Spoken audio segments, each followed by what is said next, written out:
Hello everyone. Today I have come with the sixth class of English spoken.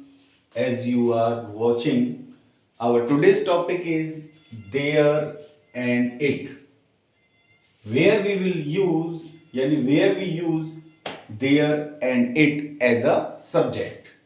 तो आज हम पढ़ेंगे there और इट के बारे में, जिनको हम सब्जेक्ट के रूप में कहाँ यूज करते हैं।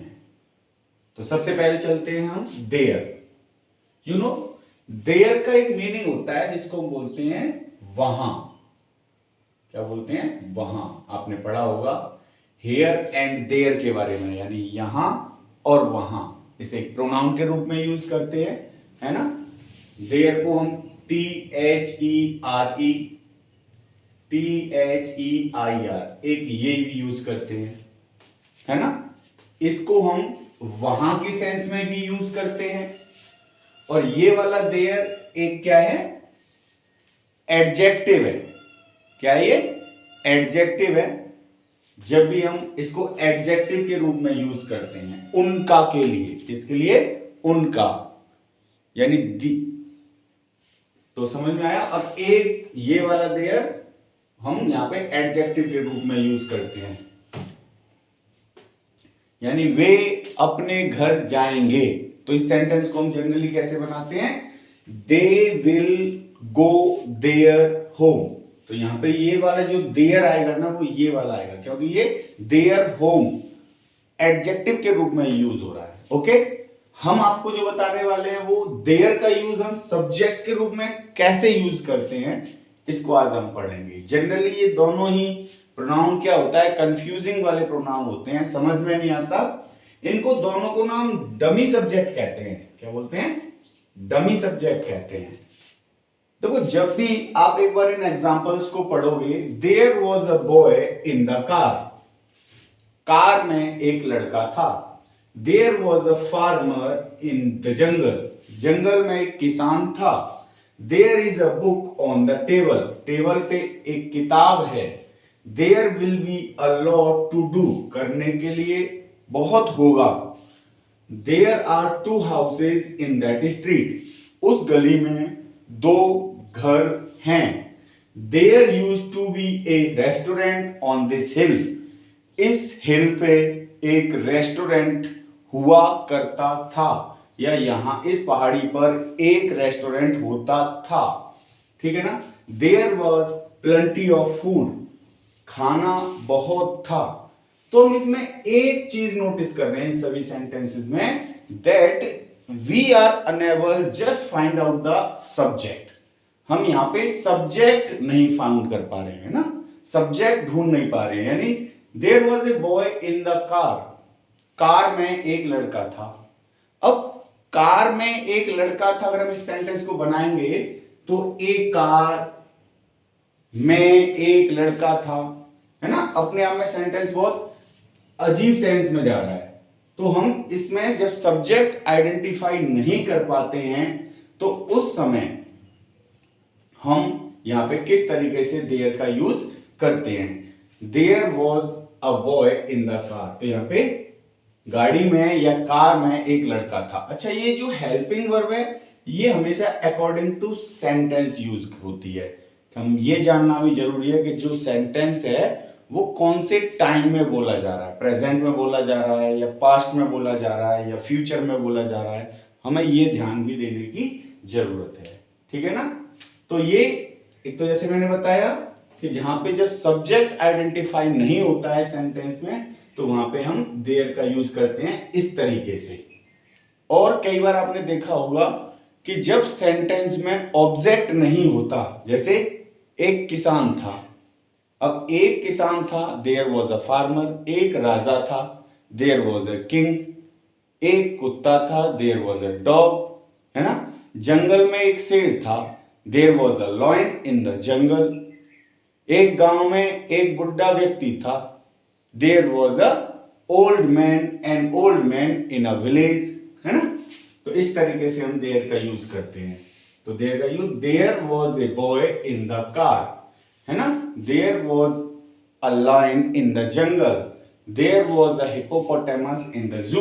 तो दिस काइंड हम इस तरीके से इसका यूज करते हैं, है ना। अब बात आती है हम हेल्पिंग वर्ब।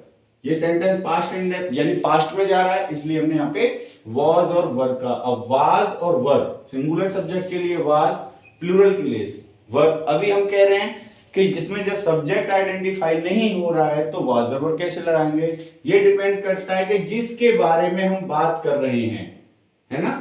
यहाँ पे हम बात किसके बारे में कर रहे हैं, कार के बारे में तो बात नहीं कर रहे हैं, हम यहाँ पे कर रहे हैं कार में एक लड़का था, फिर लड़के के बारे में बात कर रहे हैं। तो लड़का क्या है, सब्जेक्ट है, और सब्जेक्ट कैसा है, ये सिंगुलर है, यानी कि मैन जो वर्ड होता है, ऐसे सेंटेंसेस में जो मैन वर्ड होता है उसी को सब्जेक्ट मान लेते हैं, लेकिन उस सब्जेक्ट से कभी सेंटेंस की शुरुआत नहीं होती है। To start the sentence we use there, okay, and we use helping verb. किसके लिए वी यूज हेल्पिंग वर्ब, किसके अकॉर्डिंग करेंगे, जो भी इंपॉर्टेंट वर्ड होता है उस सेंटेंस का जिसके बारे में हम बात कर रहे हैं। तो यहां पे हम किसके बारे में बात कर रहे हैं, लड़के के बारे में, ओके। तो देयर वाज अ बॉय। इसी तरीके से यहां पे हम किसके बारे में बात कर रहे हैं, एक फार्मर के बारे में, ओके।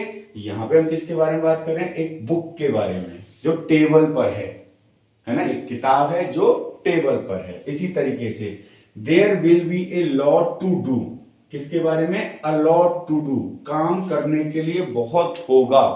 तो सेंटेंस होगा, विल बी मतलब फ्यूचर में जा रहा है sentence, okay. There are two houses. अब यहां पे हम बात किसके बारे में कर रहे हैं, हाउसेस के बारे में। यू नो हाउसेस, देखो this word houses is describe a plural subject and plural noun. So हमने पे टू हाउसेस हैं, इसलिए इससे पहले हमने क्या यूज किया है, आर यूज किया है। There are two houses in that street, उस गली में दो घर हैं, okay. There use to be a restaurant, there use to be a restaurant on this hill. जैसे मान लो कि हम पहले कभी किसी पहाड़ी पे होकर के आए हैं, किसी हिल स्टेशन पे होकर आए हैं, और हम करीब 2-3 साल बाद फिर से वहां पे गए हैं, है ना। तो हम उस बात को इस तरीके से कह रहे हैं कि इस पहाड़ी पे एक रेस्टोरेंट हुआ करता था या एक रेस्टोरेंट होता था। तो जब हम पास्ट के किसी रिपीटेड एक्शन के बारे में बताते हैं, जब हम पास्ट के किसी रिपीटेड एक्शन के बारे में बताते हैं जो ऑलरेडी पहले हो चुका है, तो वहां पे हम यूज टू का यूज करते हैं। किसका करते हैं, यूज टू का यूज। जैसे मैं इस स्कूल में जब मैं 4 साल का था या जब मैं 5 साल का था, मैं इस स्कूल में पढ़ता था। When I was a 5 year old I used to study in this school, है ना। इस तरीके से हम इन सेंटेंसेस को बनाते हैं, जहां पे हम यूज टू का यूज करते हैं। आगे जब हम आएंगे ये वर्ड तब हम समझाएंगे इनको।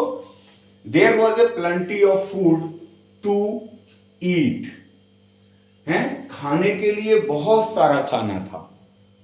There was plenty of food to eat, समझ में आया। तो इस प्रकार के सेंटेंसेस के लिए हम किसका यूज करते हैं, देयर का यूज करते हैं, यानी एनी सिचुएशन विच हैपन, इसको यूज करते हैं to introduce any situation which happen. जैसे आज एक एक्सीडेंट हो गया है, there is an accident today in the morning, आज सुबह एक एक्सीडेंट हो गया, तो एक घटना घटी, है ना, समझ में आ रहा है। एक घटना घटी, तो कोई भी सिचुएशन हैपन होती है, कोई भी सिचुएशन बनती है, तो सिचुएशन, उस सिचुएशन को बताने के लिए हम क्या, देयर से सेंटेंस बनाते हैं। समझ में आ रहा है। एक ये भी फाइंड आउट करने का तरीका है। अगला है it.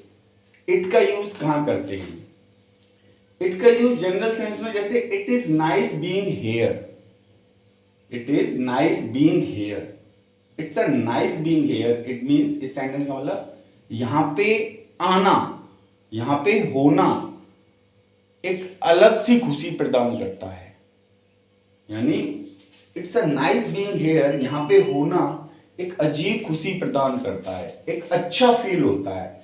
It's a lovely having time to relax here, है, यहां पे समय गुजारना, यहां पे रिलैक्स होना। इट्स अ लवली, बड़ा अच्छा लगता है, having time to relax here, यहां पे समय को गुजारना बड़ा अच्छा फील होता है। It is 2 o'clock. It is Sunday today. It is 13th of April. It is too cold. It is 3 miles from here. It takes 2 hours. तो इन सेंटेंसेस में आप देख रहे हो जहां हम इट का यूज कर रहे हैं, जहां हम इट का कोई हमें स्टेटमेंट बोलना है, कोई सेंटेंस बोलना है, तो वहां पे जनरली हम कोई सब्जेक्ट फाइंड आउट नहीं कर पा रहे हैं, तो वहां पे हम इट का यूज कर रहे हैं। ये भी इसी तरीके से डमी। और समय बताने के लिए, डे बताने के लिए, मौसम बताने के लिए, टाइम बताने के लिए, डिस्टेंस बताने के लिए जनरली इट का यूज किया जाता है ना। इट इज 2 o'clock यानी समय बताने के लिए 2 बजे हैं। It is 5 o'clock, it is 7 o'clock, it is 7:30 o'clock now. Okay, it is Sunday today, आज रविवार है। It will be Monday tomorrow, कल सोमवार होगा। ओके, तो इस तरीके से हम दिन बताने के लिए, टाइम बताने के लिए, यहां पे मंथ बताने के लिए यानी डेट बता रहे हैं। It is 13th of April, कि क्या है, 13 अप्रैल है। इट इज टू कोल्ड, बहुत ज्यादा ठंड है या सर्दी है। इट इज टू कोल्ड है, it is too cold. It is too hot today, आज बहुत गर्मी है। It is 3 mile from here, यहां से 3 माइल दूर है। कोई भी चीज है, कोई भी डिस्टेंस है, 3 miles from here. It takes 2 hours, अभी 2 यानी इट टेक्स 2 hours, 2 घंटे लेता है, यानी वहां पहुंचने के 2 घंटे लगेंगे। It will be 2 hours to go there, है ना, वहां पहुंचने के लिए 2 घंटे लगेंगे। It takes 2 hours। It is said that, ऐसा कहा जाता है कि, जनरली कोई बात हम इस तरीके से डिस्क्राइब करते हैं कि ऐसा कहा जाता है कि, तो उसको फिर आगे हम सेंटेंस को ऐड कर देंगे। ऐसा कहा जाता है कि इतने साल पहले ऐसा संभव था। तो ऐसे सेंटेंसेस को हम बनाने के लिए it is said, it is believed, है ना, इस तरीके से हम यूज करते हैं। It was Raj who offered me this, यानी वह राज था जिसने मुझे यह ऑफर किया। It was my boss who promoted me है for this post. It was my friend who trust, यानी who trusted me a lot. समझ में आ रहा है? तो हम इस तरीके के सेंटेंसेस के लिए भी हम इट का यूज करते हैं। ओके, उम्मीद करता हूं ये सारी चीजें आपके बहुत अच्छे से समझ में आ चुकी होंगी। देखो, मैंने अक्सर आपको, जैसे मैं बोलता हूं कि कोई भी चीज जब मैं समझाता हूं ना, तो उसको आप सेल्फ प्रैक्टिस भी करेंगे। अगर आप सेल्फ प्रैक्टिस नहीं करोगे तो जो भी आपको समझाया जाता है वो बेहतर तरीके से समझ में नहीं आएगा। ओके, तो I hope you will practice a lot by taking to these pronouns there and it. Okay, so thank you very much. Wish you all the best, guys.